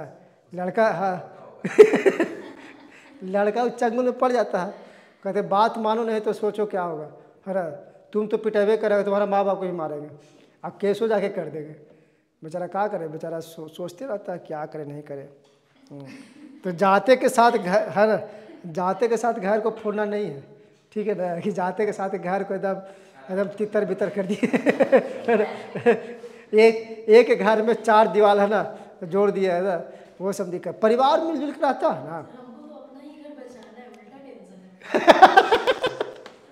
क्योंकि भाई नहीं है तो अपना घर बचाना। अच्छा भाई नहीं है, चलिए क्या बहन है, चलिए तब तो ठीक है, बढ़िया बात है, कोई बात नहीं। घर में देखिए वो ठीक है, आपने जहाँ भी रहिए, अब आपको मम्मी पापा को आप ही लोग को देखना है, ठीक है। तो जहाँ भी रहिए मम्मी पापा को साथ में रखिए, ठीक है ना। हम ऐसा नहीं करें, 2 बहन है तो ऐसा नहीं कि वो मतलब एक बहन नहीं पूछेगी तो आप नहीं पूछेगा, वो पूछेगी कि नहीं पूछेगी वो अलग बात है, लेकिन आप दिमाग पहले से फिक्स कर लीजिए कि हम मम्मी पापा को हम अपने साथ रखेंगे, ठीक है ना। कल लोग के शादी ब्याह होगा तो हस्बैंड से अपने या परिवार से, ससुराल वाले परिवार से मतलब विस्तृत रूप से चर्चा कर लेना है कि शादी से पहले कि हम भाई मम्मी पापा के साथ में रहेंगे, या तो सास ससुर को भी साथ में रखेंगे, मम्मी पापा को भी साथ में रखेंगे, क्लियर बात है ना। छोड़ेंगे थोड़ी है, छोड़ ही नहीं सकते, संभव ही नहीं है, छोड़ कैसे देंगे। और कोई अगर धन संपत्ति पर शादी करता है ना, क्या लड़की तो है, बेटा तो है ना, इससे धन संपत्ति सब हमरे होगा, तो इससे थोड़ा सा बच के रहिएगा, ठीक है, इससे थोड़ा सा बच के रहना। बहुत लोग कराता है ये सब चीज़, ठीक है ना, कि शादी होने के बाद ही तुरंत बोला कि लिख है ना, सच्चाई बता रहे। चलिए लिखिए, फिर लिखिए, सरकार द्वारा दिया जाने वाला वेतन, उसी में नजस्बे में सरकार द्वारा दिया जाने वाला वेतन। वेतन एक ऐसा चीज, मतलब वेतन एक ऐसा चीज़ है कि ये कभी भी एसेट से बढ़ता है सरकार का, न लायबिलिटी कमता है। आज भी वेतन देगा, कल भी वेतन देगा, समझ रहा बताऊँगा। अब एक चीज़ और लिखिए, राज्यों को दिया जाने वाला अनुदान, अनुदान मतलब ग्रांट, अनुदान का मतलब होता है ना, कभी कभी सरकार जो है कि बोले थे ना कि कुछ ना कुछ पैसा सबको देती रहती है अनुदान के रूप में, कि चलो तुमको हम हेल्प कर देते हैं। जैसे सर बिहार सरकार को मिला, हाँ, इतना अनुदान की राशि मिलेगा, ठीक, खर्चा कीजिए आप, खर्चा कीजिए। तो इसमें क्या, इससे अगर केंद्र सरकार देती है तो इससे क्या फ़ायदा है उसको रिटर्न करना, नहीं करना, आप काम कीजिए। तो इसीलिए तो कहा जाता है कि क्या बजट में क्या किसको मिल रहा है। तो जो अनुदान जो सरकार जो डिमांड करती है कि बिहार को इतना मिला, ये मिला, वो क्या अनुदान की राशि है ना। ये इससे कोई है ना, इससे कोई ना सरकार को, केंद्र सरकार को ना एसेट जनरेट हो रहा है और ना लायबिलिटी में कमी हो रहा है। आज भी देगा तो अगला साल भी देगा, अगला साल भी देगा, चलते रहता है, समझ आ गया बात को, ठीक। अब एक और लिखिए, रक्षा खर्च, रक्षा सेना पर जो खर्च होता है ना, रक्षा खर्च।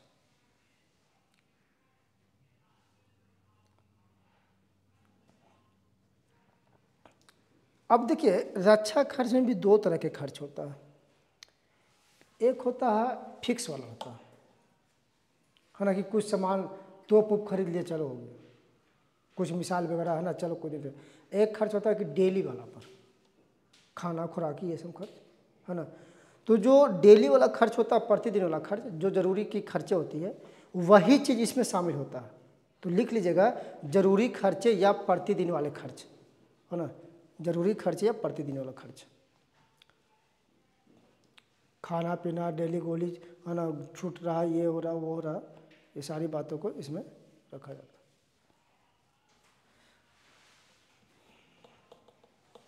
चलिए ठीक है। अब लिखिए पूंजीगत प्राप्ति, कैपिटल रिसीट्स।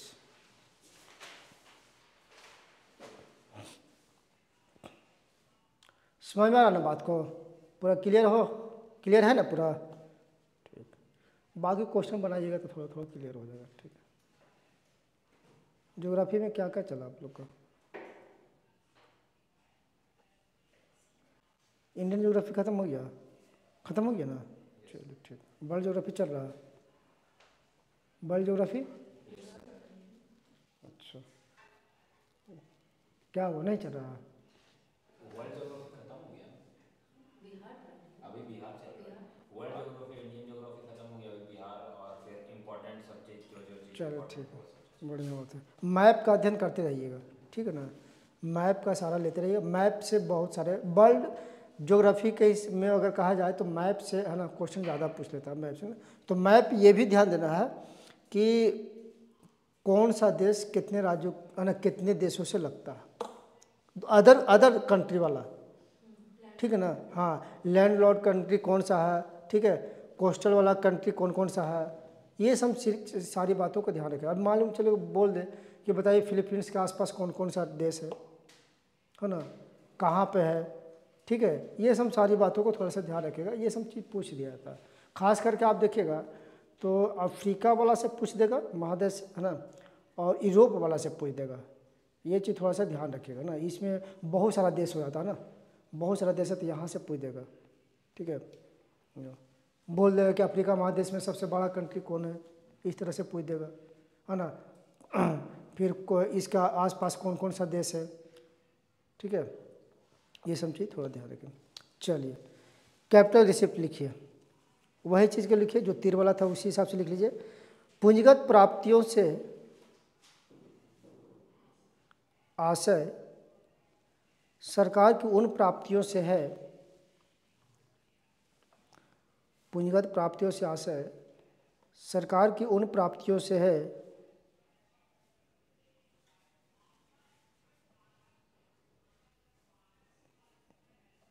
जिनसे या तो परिसंपत्तियों में कमी आती है, जिनसे या तो परिसंपत्तियों में कमी आती है या लायबिलिटी का सृजन होता है, या लायबिलिटी का सृजन होता है।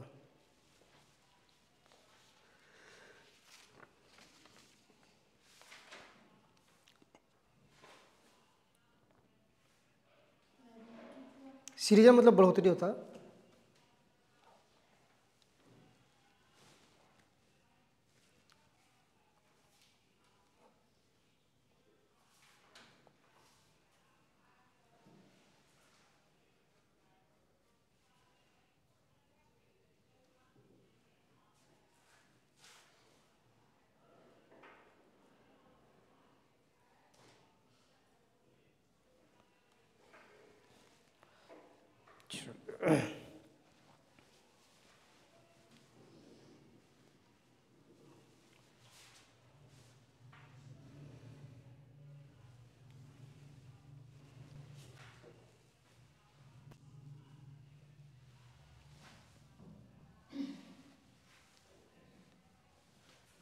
इसमें भी दो चीज़ बताए थे ना पूंजीगत प्राप्तियों में,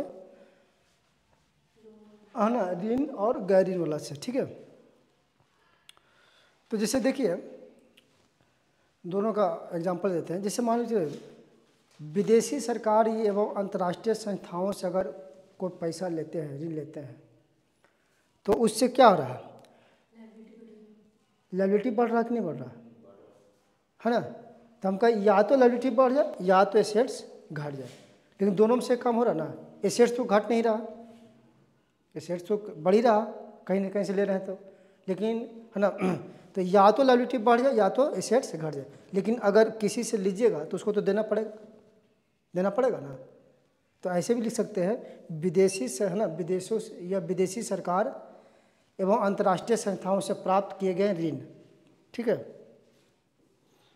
विदेशी सरकार, फॉरेन गवर्नमेंट, हाँ उसके एग्जाम्पल में लिखिए विदेशी सरकार एवं अंतर्राष्ट्रीय संस्थाओं, इंटरनेशनल इंस्टीट्यूशन से प्राप्त किए गए ऋण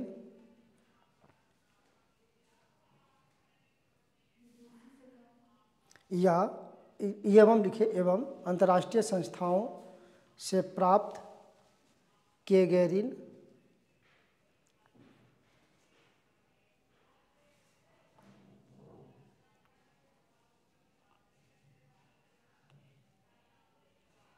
पेंशन फंड भी लिख लीजिएगा, पेंशन फंड भी लिख सकते हैं। पेंशन फंड में अगर पेंशन अगर है, पेंशन वाला पैसा सरकार रखती है पेंशन फंड में, है ना, तो उसके ऊपर लायबिलिटी है कि वो सरकार आपको देगी, देने का है ना, कि हम लिए हैं तो उसको देना पड़ेगा, तो वही पेंशन फंड भी हो सकता है। फिर आप लिख सकते हैं पीएफ, समझ आता ना, पीएफ का पैसा, हाँ लिखिए प्रोविडेंट फंड डिपॉजिट, भविष्य निधि जमा, provident fund deposit, PF, provident fund deposit. अच्छा, भूमि का अगर क्रय कर देता, मतलब क्रय नहीं, विक्रय, मतलब कि भूमि को बेच दे, भूमि बिक रहा है ना, सेल ऑफ लैंड, अगर सेल लैंड अगर सेल करते हैं तो उससे क्या फर्क पड़ेगा? एसेट्स घट रहा, लायबिलिटी बढ़े चाहे नहीं बढ़े, लेकिन एसेट्स घट रहा कि नहीं, है ना। तो एसेट्स जब घट रहा तो इसका मतलब दोनों में से कोई एक काम हो रहा, तो दोनों में से कोई जब एक काम हो रहा तो यानी कि ये हो गया क्या? पूंजीगत प्राप्ति, है ना। अगर सरकार किसी प्रकार का बेच देती है तो भूमि का विक्रय,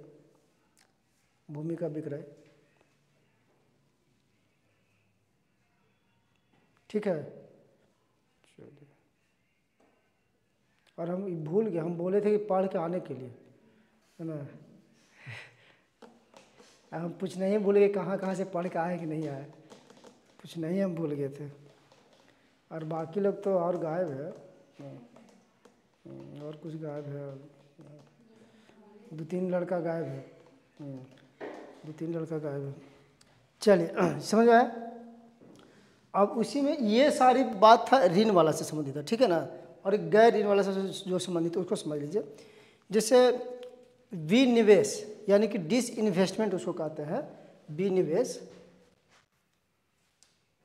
तो बात जहाँ तक विनिवेश है क्या उसके बारे में थोड़ा सा हम बता देते हैं, ठीक है। एक मिनट, विनिवेश डिसइन्वेस्टमेंट क्या बोले थे, बोलिए। हाँ, मतलब इसके अंतर्गत ये रखा जाता है, ये नहीं समझिए कि ऋण है, ठीक है ना। जैसे आप मतलब बेच रहे हैं ना, बस तो गैर जो है कि ऋण पूंजीगत में नहीं आएगा, ये ऋण पूंजीगत में ही आता है वो प्राप्ति। बस 2 भागों में बांटा, ऐसा नहीं कि ऋण से ही संबंधित है वो, ठीक है। उसमें रख दिया गया है उसको।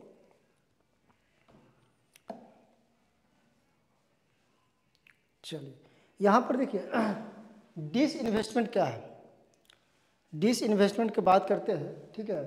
तो विनिवेश इसका हिंदी होता है। और ये हाँ जी, ठीक है। जैसे अपनी प्रॉपर्टी का कुछ हिस्सा बेच देना। जैसे सरकार क्या करती है, सरकार क्या करेगी कि जब उसकी पैसा की ज़रूरत पड़ती है तो उसमें कुछ जो सरकार का जो भी कुछ है ना, जहाँ कोई भी संस्था है तो उसमें से क्या करेगी, कुछ शेयर उसको बेच देती है। LIC का शेयर बेच दिया कि नहीं, IDBI बैंक को, IDBI को नहीं दिया सर, IDBI को नहीं दिया है ना। तो देख लीजिएगा, कंफर्म नहीं है कि किसको भूल गए कौन सा बैंक था। तो उसका कुछ हिस्सा जो है कि है ना बेच दिया था। उसके लिए बहुत बवाल भी उठा था कि LIC जब लॉस में है ही नहीं तो उसको बेचा क्यों गया, है ना। उसको बेचा क्यों गया। LIC जब सरकार के जब लॉस रहता तो अलग बात था, LIC कभी लॉस में जा सकता है जी। LIC ऐसा चीज़ है ना कि LIC कभी लॉस में जा ही नहीं सकता, है ना। एजेंट ऐसा ना समझा के खोलता है ना कि मरने से पहले उसको जन्नत दिखा देता है, इतना पैसा मिलेगा, ये मिलेगा, वो मिलेगा। अब बेचारा खोल तो लेता है, एकदम तुरंत खोल, अभी खोलिए, लेट मत कीजिए, एकदम अभी खोल दीजिए मेरा, ये अभी इंश्योरेंस मेरा कर दीजिए, मेरा लाभ का कोई ठिकाना नहीं है कब क्या है ना। जब LIC खुल जाता है ना तब सोचता है पहला ही वाला लाइफ ठीक था है ना। अब इसके कारण मेरा लाइफ जो है ना बर्बाद हो रहा है। बेचारा घींच तीर के कैसे हूँ 1 साल 1.5 साल 2 साल जैसे चलाना चलाएगा, फिर लास्ट में बेचारा के बंद करना पड़ता है। अब मालूम चला जब बंद हो जाता है तो फिर रीओपन करने के चक्कर में उसको पैसा ना बेचारा के जुड़ता है और ना फिर रीओपन होता है। फिर जब पैसा जमा किया तो सब डूब गया। नियम है कि अगर पैसा उसमें से कुछ निकालना चाहते हो 3 साल तक आपको जमा कंटिन्यू करना पड़ेगा, है ना। तो जो एजेंट इसमें माहिर है उसको वहाँ ज़्यादा महत्व मिलता है जो एजेंट इसमें माहिर उसको ज़्यादा महत्व मिलता है, क्योंकि यही सब पर चल ही रहा है। इसी है ना, कितना कैसा ही मतलब कि 1 किस्त, किसी का 2 किस्त, किसी का 3 किस्त, ऐसे दे दे के है ना छोड़ा हुआ है, तो सब खत्म हो गया ऐसा पैसा। तो यही सब चीज़ होता है, ठीक है। तो विनिवेश का मतलब यही होता है कि जब सरकार अपनी संपत्ति से कुछ हिस्सा है ना बेच देती है, उसको कहते हैं डिसइन्वेस्टमेंट, ठीक है ना। अब पूरा बेच देंगे तो पूरा तो खत्म कहानी हो जाएगा, लेकिन कुछ हिस्सा जब बेचती है तो विनिवेश के बारे में लिख सकते हैं डिसइन्वेस्टमेंट, ठीक है।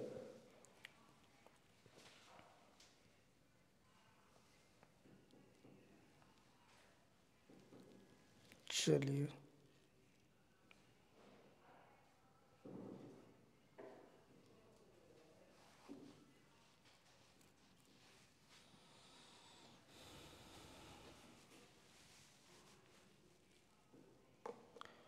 अब लिखे कैपिटल एक्सपेंडिचर।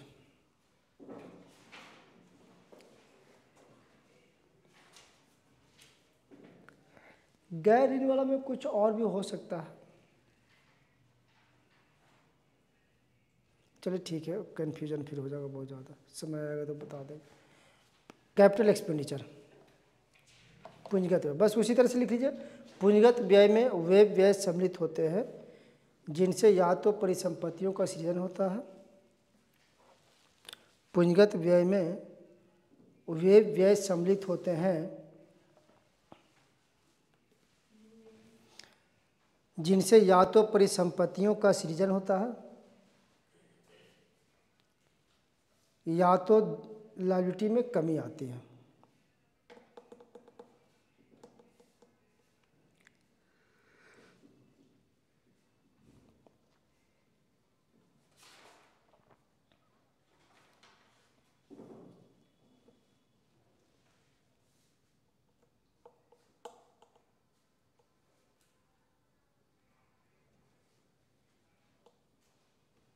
ठीक है, जैसे मैं कुछ बता सकते हैं, जैसे एग्जाम्पल में लिख लीजिए।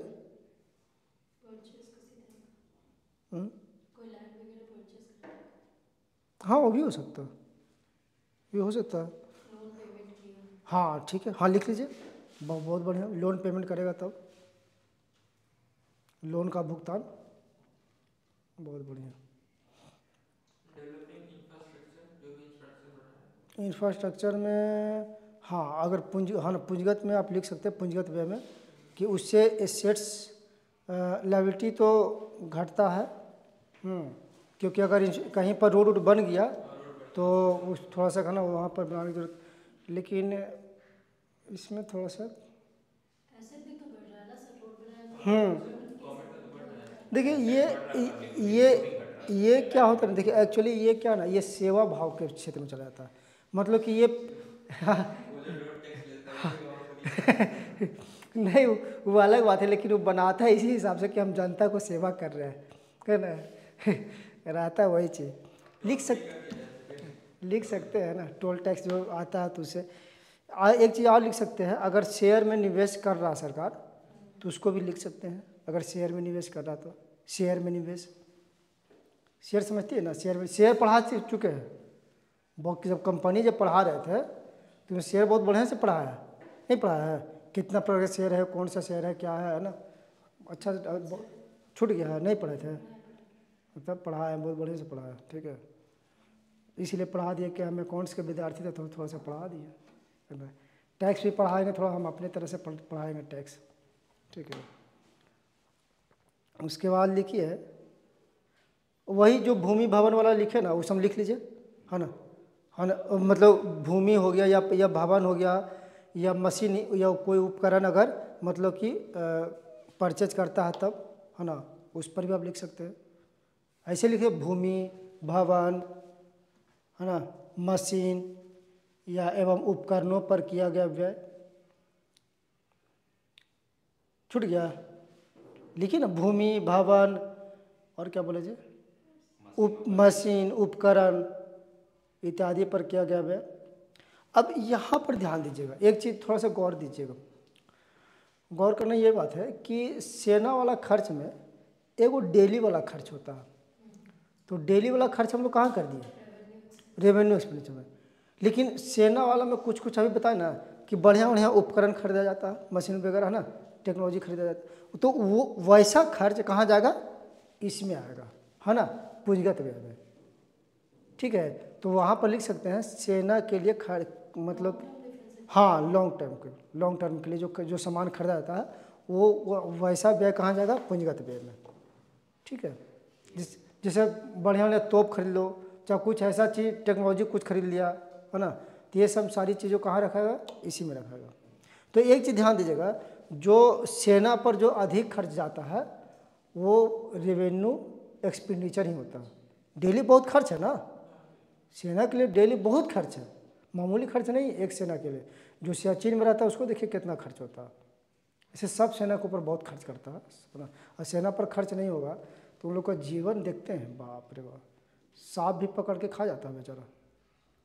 जो कोबरा जो मतलब ये सेना लोग रहता है ना, जो जंगल वगैरह में रहता है, वो 10-10 दिन तक भूखे रहता है बेचारा, और जो मिलता है जो खाता है, उन लोग को बताया जाता है ना कि सांप को भी भूख, मतलब कि अगर युद्ध हो रहा है, जंगल में युद्ध हो रहा है, अगर 10 दिन तक खाना नहीं पहुँच रहा तो कैसे जिंदा रह सके, लड़ना तो है ना, तो जो मिलता ना केकड़ा फेकड़ा एढ़क मेढक आप सांप सब खा लेता, खा जाता। हाँ सच, हाँ जिंदा, जिंदा खा जाता जी, नहीं ऐसा ही खा जाता, जिंदा खाता है ना।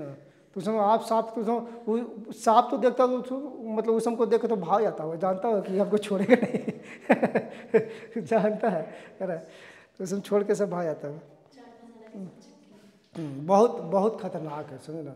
देखिए सही सच्चाई बात है, सेना लोग को है ना जो एक देना चाहिए महत्व, चाहे जो भी कहिए है ना, वो बहुत बड़ी चीज़ है, देने की ज़रूरत भी है उनको।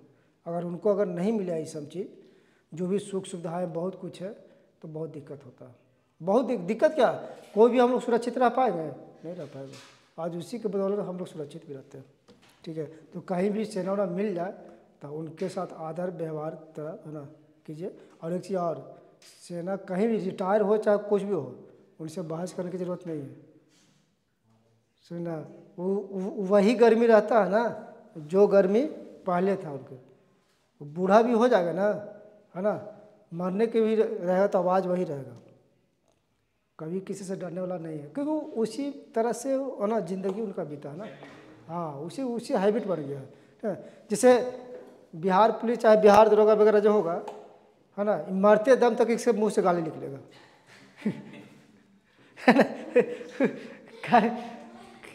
कभी ऐसा हो ही नहीं सकता है कि ये गाली बिना गाली के बात करता होगा, है ना। तो मरते दम तक सबके है ना गाली निकलेगा। गाली किससे निकलेगा, शुरू में जो मतलब कि दरोगा बन जाता है, स्टार का जो मतलब कि दुरुपयोग करता है, वही समाज में।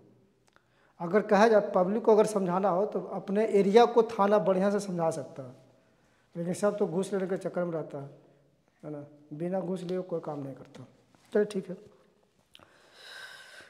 चलिए एक चीज़ यहाँ पर लिख लीजिए, जैसे अभी इंफ्रास्ट्रक्चर की बात किए थे, वो इसी पर चर्चा भी कर लेते हैं। चलिए, तो इंफ्रास्ट्रक्चर की जो बात करते हैं, ठीक है ना, उस सही में पूंजीगत व्यय हम उसको मान सकते हैं, है ना, सही में पूंजीगत व्यय है। लेकिन उसके साथ ही अगर उसमें जो मेंटेनेंस जो खर्च आ रहा वो पूंजीगत व्यय नहीं होगा, वो क्या हो जाएगा, हाँ रेवेन्यू एक्सपेंडिचर हो जाएगा, ठीक है। तो रोड बनाना है ना क्या हो गया, कैपिटल एक्सपेंडिचर है ना, हाँ, लेकिन उस पर जो रिपेयरिंग हो रहा है, मेंटेनेंस जो हो रहा वो हो जाएगा रेवेन्यू एक्सपेंडिचर। तो याद रखें, तो इसीलिए इस लाइन को लिख लीजिए आप लोग कॉपी में, नहीं तो भूल जाइएगा, कभी कभी हो सकता है कि पूछ दे, ठीक है ना। यहाँ से ऐसे लिख लीजिएगा कि आधारभूत संरचना मतलब इंफ्रास्ट्रक्चर के निर्माण में किया जाने वाला खर्च पूंजीगत व्यय, आधारभूत संरचना के निर्माण में किया जाने वाला खर्च पूंजीगत व्यय कहलाता है, जबकि इंफ्रास्ट्रक्चर के मेंटेनेंस में किया जाने वाला खर्च राजस्व व्यय कहलाता है। जबकि इंफ्रास्ट्रक्चर के मेंटेनेंस में किया गया खर्च राजस्व व्यय कहलाता है।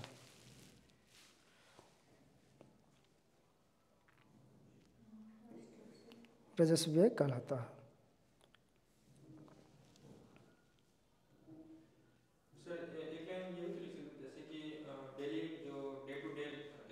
हाँ हाँ हाँ, वो जितना भी है गवर्नमेंट में जो भी रेवेन्यू एक्सपेंडिचर हो गया, हाँ हाँ हाँ हाँ, ठीक है, कोई बात नहीं। चलिए,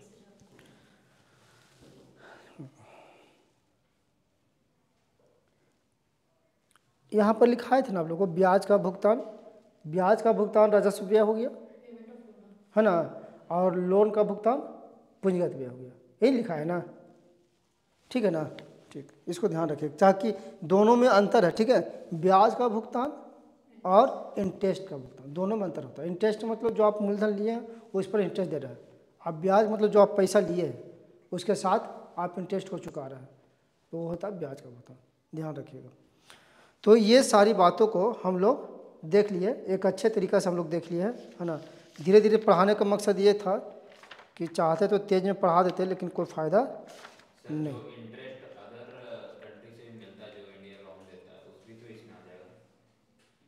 हाँ, तो उस सब देख लीजिए कि अब वो तो पहले ही बार हम लोग तक बताए हुए कि अगर दूसरे देशों से लीजिएगा नहीं सर, तो हमको इंटरेस्ट मिल रहा है दूसरा हाँ, तो उसमें हम बताए हैं ना कि इंटरेस्ट मिलता है क्या, अभी अभी तो हम बताए हैं, कहाँ पर बताए थे, देखिए यहाँ पर कहाँ गया, ब्याज प्राप्ति, नॉन टैक्सेबल में लिखा है ना, ब्याज प्राप्ति राजस्व प्राप्तियों में है ना, लिखा है ना, तो हाँ रेवेन्यू रिसिप्ट, ठीक है, लिखा चुके हैं। अब जो है थोड़ी सी बातों को और थोड़ा सा 5 मिनट और कर लेते हैं ना, 5 मिनट। बजट की स्थितियाँ, different budget conditions, different budget condition, budget की स्थितियाँ।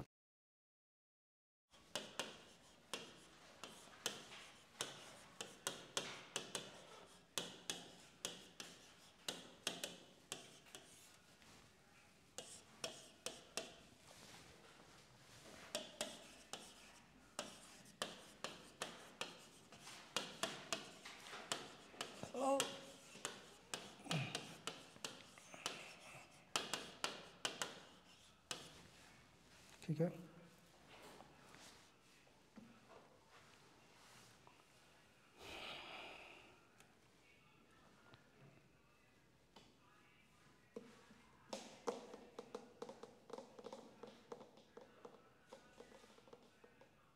चलिए ठीक है। यहाँ पर 2 तरह के बजट मतलब स्थिति जो है कि बनता है। एक आप जैसे कभी कभी क्या होता है, एक आप जब बजट बनाइएगा, घर के बजट बनाइएगा, तो हो सकता है कि वो बैलेंस बजट बन जाए कि जितना हम सोचे थे आय और प्राप्ति का उतना मेरा हो गया। लेकिन एक होता है अनबैलेंस्ड बजट, असंतुलित बजट, कि ना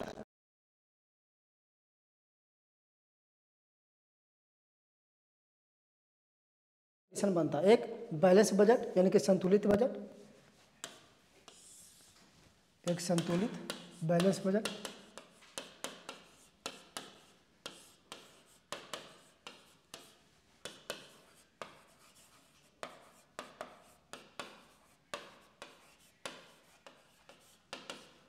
और एक असंतुलित बजट।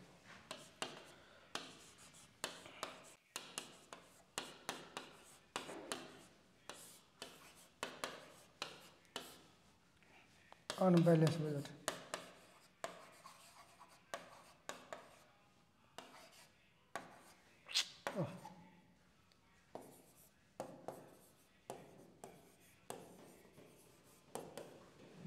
ठीक है। तो संतुलित बजट क्या कहलाता है, संतुलित बजट कब कहते हैं, जब जितनी प्राप्ति होगा उतना खर्च कर दिया, या जितना व्यय सोचे तो उतना प्राप्ति हो गया, यानी कि कुल है ना, कुल प्राप्तियाँ बराबर कुल व्यय है ना, टोटल एक्सपेंडिचर है ना, और टोटल रिसिप्ट, इसको कहेंगे कुल प्राप्ति इक्वल टू कुल व्यय, ठीक है। कुल प्राप्ति और कुल व्यय बराबर हो तो संतुलित बजट कहलाएगा।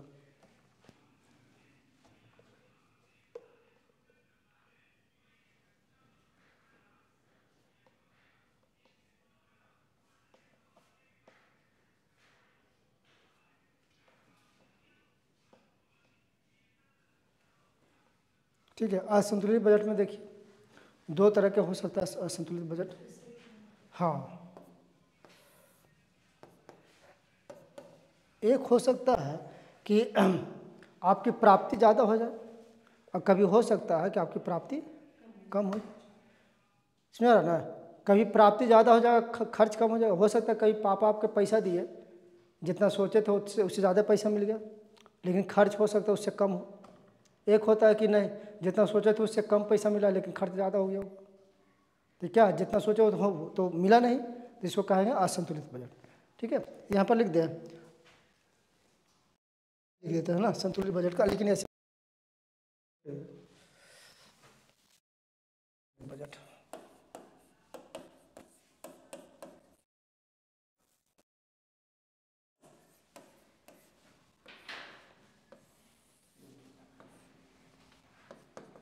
जो एक जो मतलब कि सरप्लस हो जाता है ना, मतलब कि आपको प्राप्ति होता है उसको कहते हैं सरप्लस बजट, है ना। तो लिखा हिंदी में कहते हैं अधिक बजट, अधिक यानी सरप्लस बजट।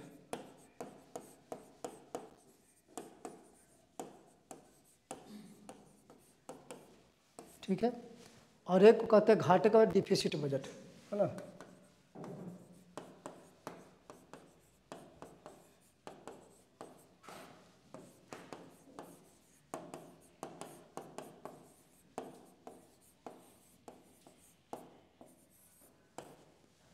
ठीक है, अब अधिक सरप्लस कब होता है? जब प्राप्ति ज़्यादा हो व्यय से, है ना। जब रिसिप्ट, है ना, रिसिप्ट ज़्यादा हो एक्सपेंस, है ना। ठीक है, चलिए, और इसमें क्या हो जाए? जब व्यय ज़्यादा हो प्राप्ति से, हाँ, जब व्यय ज़्यादा हो प्राप्ति से।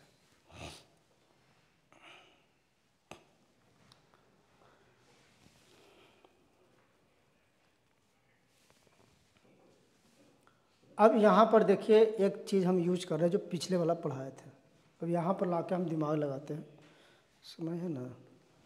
चलिए ठीक है, इसको समझा के बस छोड़ देते हैं। ठीक है, यहाँ पर देखिएगा कि अगर प्राप्ति ज़्यादा होता है तो सरकार का मतलब समझ रहे हैं कि अगर सरकार को प्राप्ति ज़्यादा हो जाता, ठीक है, और व्यय कम हो रहा है, या तो ऐसे समझिए कि अगर आपको प्राप्ति ज़्यादा हो रहा है तो कहीं न कहीं इसका आप कैसे समझें आपको, हाँ ऐसे समझिए ना, ऐसे समझिए कि अगर सरकार के प्राप्ति ज़्यादा हो रहा है और व्यय कम कर रहा है तो प्राप्ति कैसे ज़्यादा होगा? टैक्स को बढ़ा देगा, टैक्स रेट को बढ़ा देगा, यही ना। कहीं जुर्माना ज़्यादा कुछ इस तरह से लगा देगा, ये हो सकता है। इसका मतलब आपके पॉकेट से पैसा निकल रहा है ना।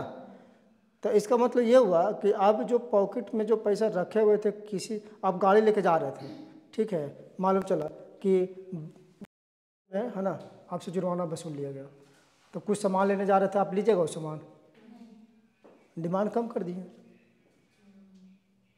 तो डिमांड कम करने का मतलब ये हुआ कि इन्फ्लेशन कंट्रोल हो गया।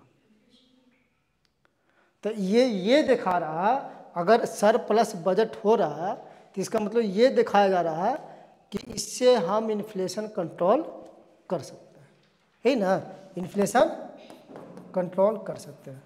देखिए जोड़ कर बता दिए, इन्फ्लेशन कंट्रोल, ठीक, इन्फ्लेशन कंट्रोल कर सकते हैं। और इन्फ्लेशन होने के पीछे कारण क्या था? Demand is greater than supply, यही था ना। इन्फ्लेशन होने के पीछे कारण क्या था? Demand is greater than supply,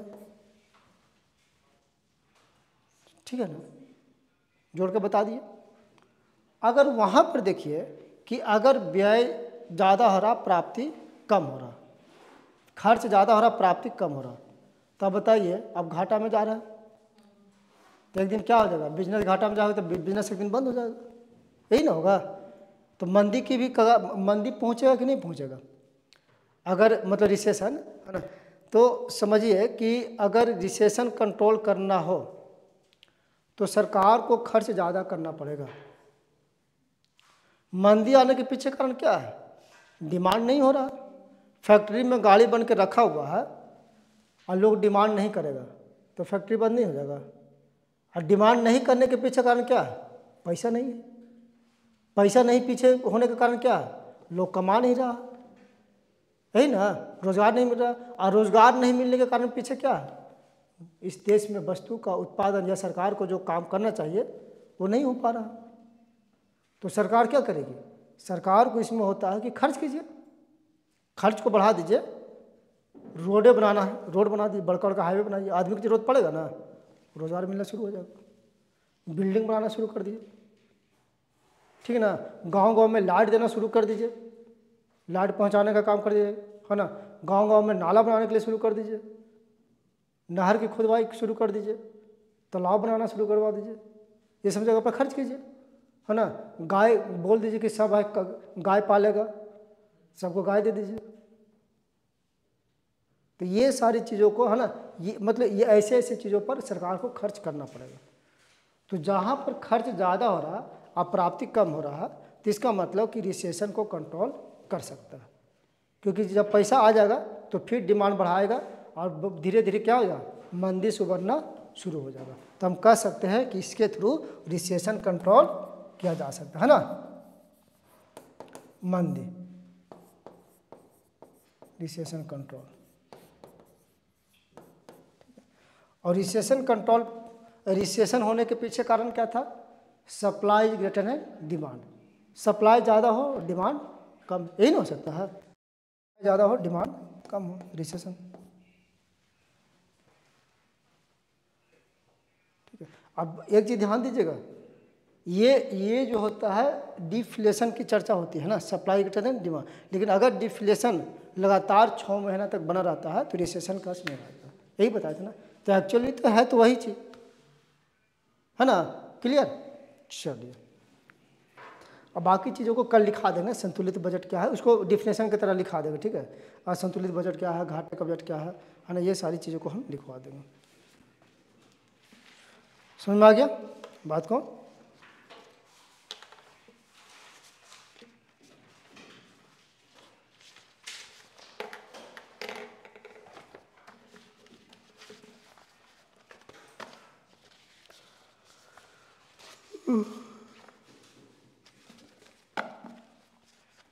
भारी नहीं लग रहा पढ़ने में? बजट भारी लगा अभी तक पढ़ने में? बताइए। नहीं ना, भारी लगेगा भी नहीं, समझने में घर पर भले भारी लगेगा।